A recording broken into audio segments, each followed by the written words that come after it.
morning, everybody, and welcome to a very timely discussion that we are going to have here.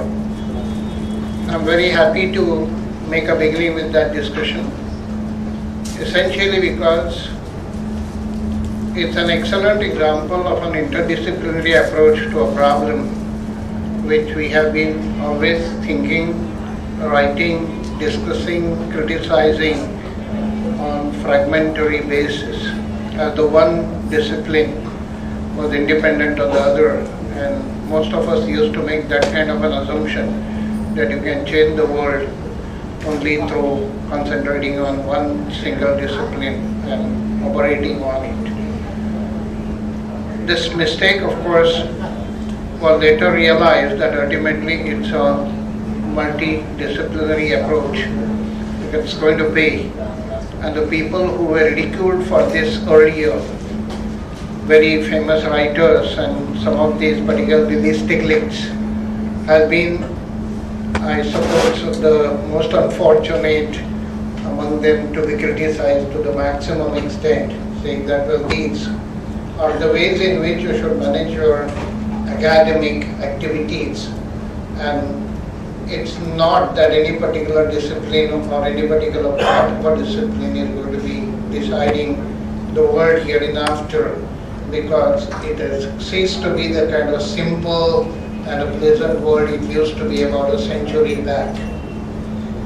So I accepted this particular invitation essentially with this kind of a mindset that I'll be able to contribute something to the process that's developing.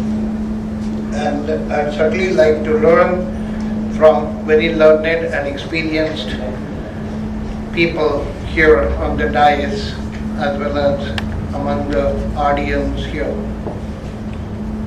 Well, Tulsi Tawari was not introduced to me by somebody else.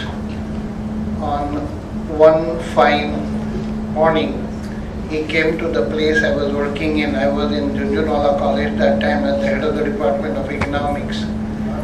And I do not know how he got a trace of me, came there. And the first thing that I liked about him when I saw that, well, this man is talking something which can be called as a sense, essentially because his mind has not been contaminated by those jargons in economics and the models that we have been very proud of. And there it was.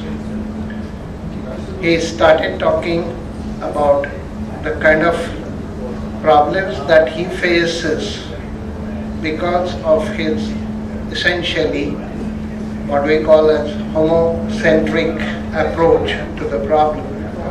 And being a technologist, he had to reconcile that with the realities of the world.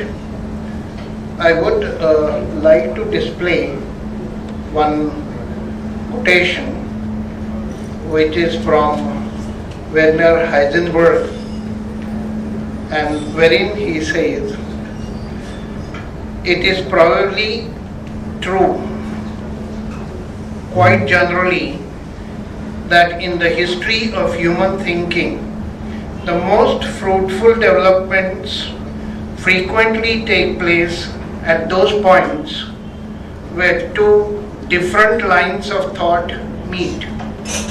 These lines may have their roots in quite different parts of the human culture, in different times, different religious traditions. Hence, if they actually meet, that is, if they are at least so much related to each other that a real interaction can take place, then one may hope that new and interesting developments may follow."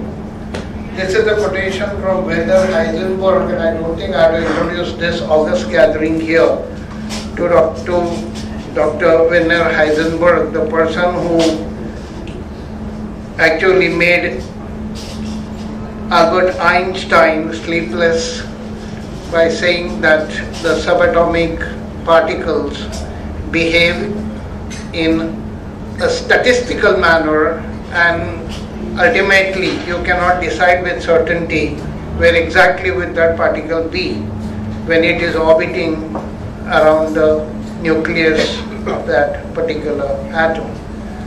And when the arguments became too much for Einstein, he shrugged his head, raised his shoulders and said, "My intellect accepts what you say, but my heart cannot accept the fact." He accepted it as a fact first. "My heart cannot accept that fact that God plays dice." Because this basic principle uncertainty is essentially the probabilistic behavior of the subatomic particles. And for a hardcore physicist, a mathematical science wherein either a thing is or is not, either a thing is right or it is wrong. With that kind of an upbringing, Albert Einstein's heart, as he said, could not accept this particular reality that God does not have an area in which a thing will certainly happen. You not always think of it in terms of probabilistic models. And I'm happy that today in the curriculum of physics for the MSc students, they have introduced a statistical mechanics in it. It means, in a way, physics came very close to my discipline, wherein nothing is certain. From the extreme case of, yes, I can say for granted that if I leave this book in the air, it's bound to come down to the earth. To that kind of a mindset, if you look at the world at large, you may have a lot of problems, and then you will blame the world, as though the world is wrong about it. This was what really had interested me into reading about these writings. This has been quoted by a very favorite author of mine, Dr. Fritjof Capra, in the third edition of his Tao of Physics. Tao stands for way, W-A-Y, the way of physics, in which, much to my surprise and happiness, he has devoted 2 pages to show that on the left-hand side page, he quotes from the highest echelons of nuclear physics in equations which have been mentioned there.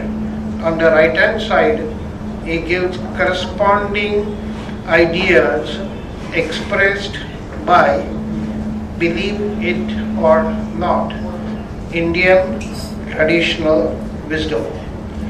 The equations on the left-hand side are corresponded by the kind of observations that were made by the ancient Indian rishis. And this was one of those things which I liked about it. Well, the beginning should have been made about an interdisciplinary approach to the problems of the world, because the world is not going to be very smoothly cut and very ordered as you would like to have for your own studies. So accept your limitations and be wise to accept the fact that, well, an interdisciplinary approach to the problem is many a time required. Today's world has accepted it, but at that time it created a holocaust when it was introduced first. Now, the discipline which I stand for, namely economics, we say nothing is certain. Everything has to be talked of in only probabilistic terms, and therefore much against the classical belief in economics, which was historically parallel to those deterministic days in physics. We would like to copy from there, and then we used to say other things given.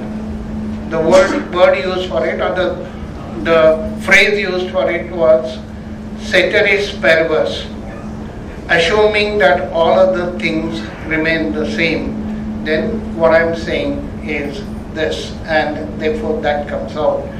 A question that even as the student of economics at the first year when I studied it, I used to ask, is there any world, is there any part of the world wherein the other things ever remain constant? And if they don't, then what right do I have to write some poetry in hardcore economics? Assuming that every other thing remains the same, I pick up some two variables, establish a mathematically true relationship among them, and then I boast that I have invented something very fundamental in economics. The moment I take it anywhere to the application, the first thing that it happens is that it is shattered to pieces, and then you've got to come back to saying that, well, the other things did not remain constant, what did I do? Well, why the hell did you not think of them earlier? That was a simple question I used to ask. A ray of hope was created when the University of Mumbai was kind enough to permit a delegation of teachers, which I had led, to the Vice Chancellor, that we should be permitted to do our master's degree again with only the special part of economics. We had two parts in that time. The first was the fundamentals, which was common to all branches of economics, and then the second part you could choose, and that was optional. And I pleaded to the then Vice Chancellor of the university that, well, these are my comrades, about 34 of us together. We went and we requested him that you please permit us to appear. We will not be able to attend the lectures at the time when you address your full-time students. We would like to do economics master's degree again. You call it whatever you want. We would like to have a rigorous training in the two branches of economics which permitted us to think in probabilistic terms. One was econometrics, which was developing that time, and the second was mathematical economics. Believe it or not, I still remember that particular moment. The Vice Chancellor got up from his seat, came to us and he said, "Let me have a hard look at you." And I was really wondering, what does he mean by that? He said, "Where have you come from?" I yet to come across a teacher who teaches at the postgraduate level and says, "I want to study a new branch in this." And he said, "Forget about every other thing. Yes, the permission is granted to you. I'll not bother about the board of studies and this committee, that committee, and that committee passing this. Yes, here in my capacity, I'll take out an ordinance, and then please let me know whether you would like to do it all by yourself, or you permit me to give you that option of attending those lectures with the other students." And I must say, I was very prompt in saying we would like to do it with other students who are regularly doing it. And so it was a wonderful combination of a class. The first group, the elders amongst them, were about early 40s, and then there were the students who were in the early 20s who had just graduated from the university. And then it was a very wonderful kind of an experience for 2 years, because even the teachers who used to come used to be on guard. Now you're facing people who are professional teachers, and too much surprising to them that, well, these were the people who used to ask questions to the teacher who was teaching us and who used to be half the age of ours. Because the guy who had passed his master's degree and was doing his research in the university used to come and teach us econometrics, and we used to call him sir. That was a wonderful experience of a so-called interdisciplinary, because I had to do many things together. But I'm very unhappy to tell you, the survival rate was very poor. 2 years we were there. We started with a batch of 40 people, and then ended up with 6 of us to continue until the end of the second year. And only 2 of them have completed that course. Thereafter, there were not many people to come from these. This was my first exposure to mathematics, and particularly the statistical part of it, what we call as econometrics. My teacher used to call it, please note, it is economics and not tricks. It's not only tricks, it has to be, because today's estimations of the economic variables that we operate on for planning or for any other micro activities as well, they do not behave the way the classical economists wish that they were, because they were not supposed to go and advise the government about what the economic policy should be, and probably that was the reason those policies were more scientific than what the later ones were. Now, all this is what developed a mindset in me, and then I had, it was fortunate I should say, that Tulsi Tawari appeared on the scene somewhere in 1997, and I literally felt like hugging him. Well, this is a guy who had played a card which is so dear to me, to my heart. The basic question that he had was, how is wealth created? And as a very learned economics teacher, I said the wealth is created by the optimum use. Now, if you were to catch my collar and ask me the question, what does that mean? Probably I would be in two minds to answer. But wealth is created by the optimum use of the scarce resources, and this is what we have been teaching. It's a despite. How do I decide that the resources are optimally used? How do I decide that what kind of resources have to be? Where do I get? And this really led me into some kind of a quagmire, as we call it, a situation which you don't have, you cannot decide which way to go. And yes, I will express my deep gratitude to Tulsi Tawari for exposing me to these realities of the world, because I had, though I made a beginning as a bank officer for about 1.5 years, and then I came to the teaching. I never call it as a profession, please note, because year before last, when I was felicitated by the Higher Education Forum in Mumbai, they function in Mumbai, and we were sent the intimation on the email, and on my computer one of these days I saw that they are going to felicitate me for an extraordinary contribution to the teaching profession. The first thing that I did was to send them immediately my first reaction to this. I said, I'm thankful to you for this extraordinary honor, but I would like to make a very serious correction. Teaching is not a profession, it's a vow, V-O-W. It's a dharma. Because, and then there was a query about it, and that's what I like, because the officers of those organizations then called me, yeah, then what would you say about, well, this particular term, or that particular term, or that particular term? I said, you choose any other, but it's not a profession. Then they asked me a question, what is the difference between a vocation, a training, and teaching? And I had the answer, fortunately. I said, coaching is developing a particular skill in the people whom you teach. Training is adding some information content, and organized information is knowledge.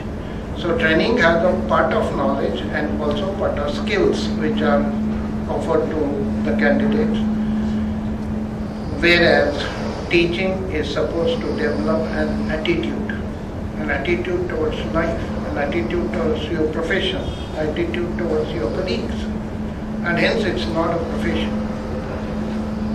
And yes, our tradition supports this very much, that education is that which is supposed to develop the attitude of people. And that's where we are with this. Now, my interactions with him increased, and then we had a lot of sittings of this at various places. And we used to have, because I was really happy that a hardcore chemical engineer fully exposed to the United States in those turbulent days when United States had to think in terms of other ways of dominating the world, because a direct aggression would not, in today's world, will not be permitted. During that particular period when the United States, or I should correct myself, the United States government took it for granted that the entire world belongs to them and they are supposed to manage the way they want it. During that day, this man was exposed to the United States, came back to India, and then was searching for not better and better prospects to start with, but certain fundamental concepts which would make people think. And I was very much obliged to him for this particular exposure that he gave me.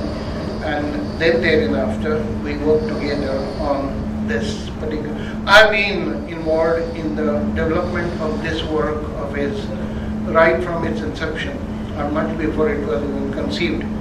So I'm a very qualified midwife for this child which was born. It is taking a birth today in a way, and I've been nursing it very much throughout. And therefore I'll hold back my comments, because it will not be proper to talk about something for which you have contributed so much.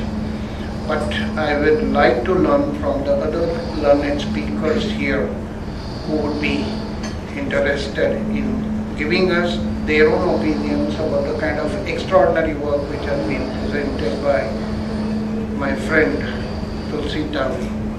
I really congratulate him for doing this work, because it was not an easy job by any standard of comparison.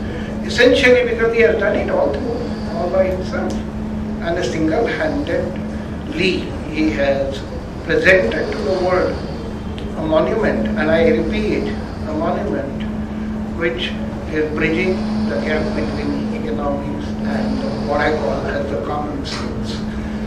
And then this comes out to be a very important document in a world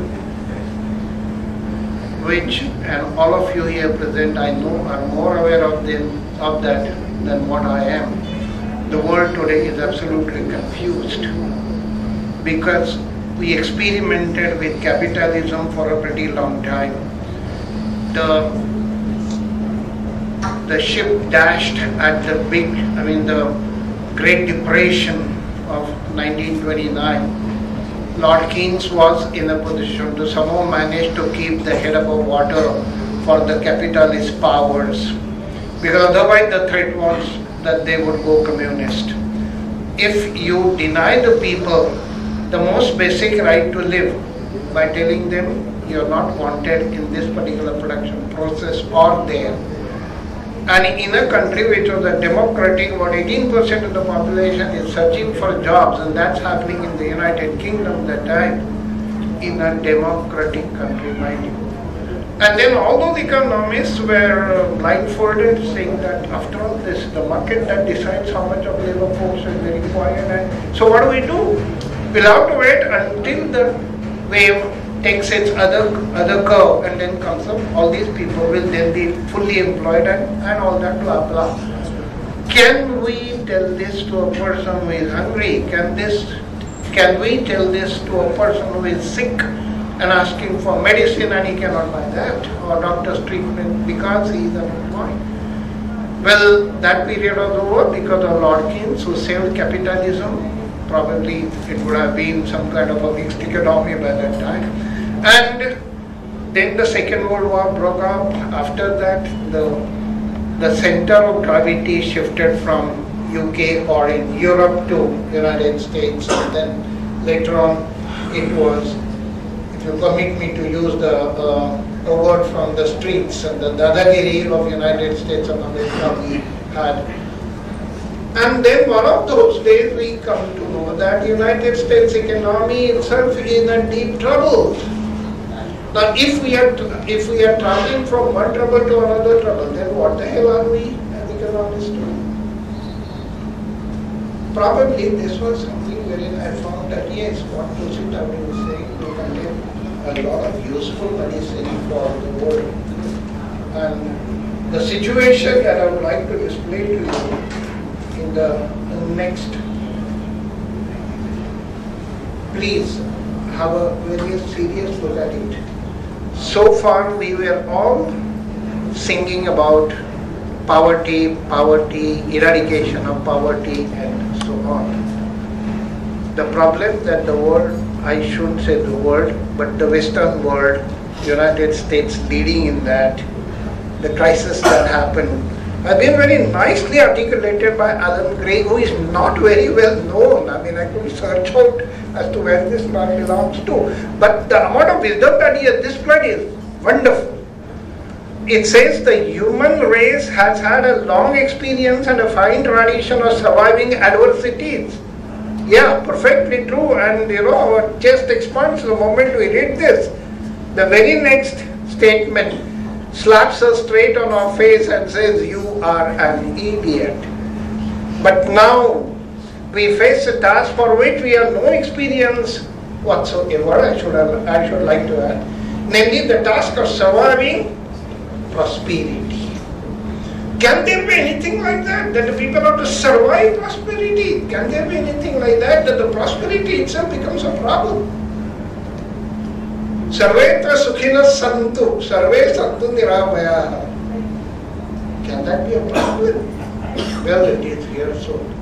And I find that this is absolutely nicely articulated by that person, and I said, I'm sorry I cannot tell you this man's details because they are not available on even Google. Can prosperity be a problem? And yes, it is. And then because of that, the people get blinded. And I remember as a student, I mean the teacher of economics, I used to tell my management students, and management students used to have fresh minds because they were not contaminated by the teaching of economics at the undergraduate level. They used to have an open mind to this, and I would say, look, if you are a branch manager of a bank and somebody comes to you and says, sir, I don't have a job, and he's not asking for a job. I just landed in the United States yesterday,